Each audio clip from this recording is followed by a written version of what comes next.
Phone ঘাঁটতে ঘাঁটতে আমার হঠাৎ কয়েকটা ভিডিও ক্লিপ চোখে পড়লো, যেগুলো তোমাদের সাথে শেয়ার করব ভেবেও শেয়ার করা হয়ে ওঠেনি। আসলে ভিডিওগুলো বেশ কয়েকদিন আগের। সত্যি বলতে এটা কিন্তু 31st নাইটের ভিডিও।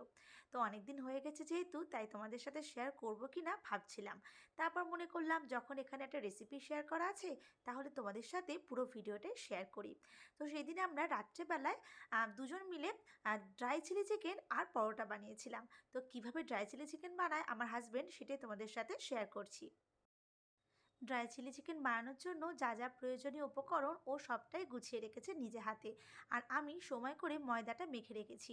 আর বিকেলবেলায় আমি চিকেন কাটলেট বানাবো বলে কিছুটা রেডি করে রেখেছিলাম। তো এবার আমি চিকেন কাটলেটগুলো এক এক করে ভেজে নেব।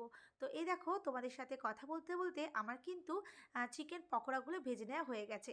আর বুঝতেই পারছো, চিকেন পকোড়া ভাজার সাথে সাথে যদি দু একটা তুমি চুরি করে না খেয়ে নিয়েছো, তাহলে তুমি কিসের চিকেন লাভার বলো তো।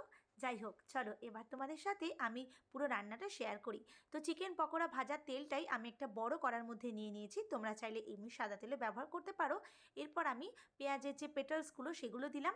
তারপর দিয়ে দিলাম ক্যাপসিকাম, টমেটো। যদিও এগুলো আমি দিলাম বলছি, কিন্তু পুরো কাজটাই কিন্তু আমার হাজব্যান্ড করছিল। সেই সাথে কিছু কাঁচা লঙ্কা স্লিট করা ছিল, সেটাও এর মধ্যে দিয়ে দেওয়া হলো। আর কিছু রসুন কুচি আর আদা কুচিও কিন্তু দিয়ে দেওয়া হলো। এবার হাই ফ্লেমে এটা অনবরত নাড়তে হবে।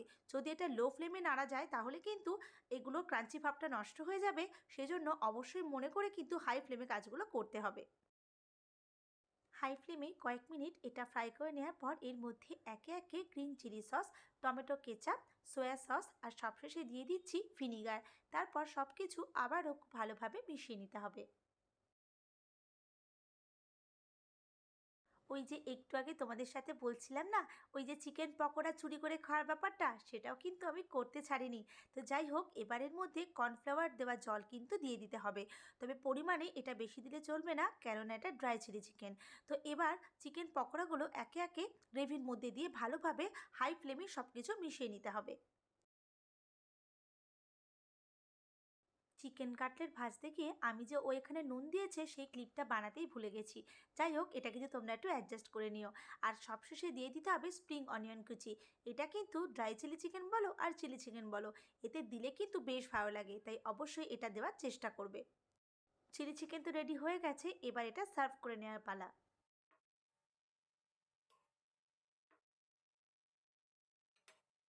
বরমশাই তো চিলি চিকেন বানিয়েই ফেলেছে। এবার আমার পরোটাগুলো বেলে ভেজে নেওয়ার পালা। যদিও আমি পরোটা কিন্তু খুব একটা গোল বেলতে পারি না, ওই যা পারি তাই করি আর কি। তো চলো এবার তোমাদের সাথে বাকিটা শেয়ার করি।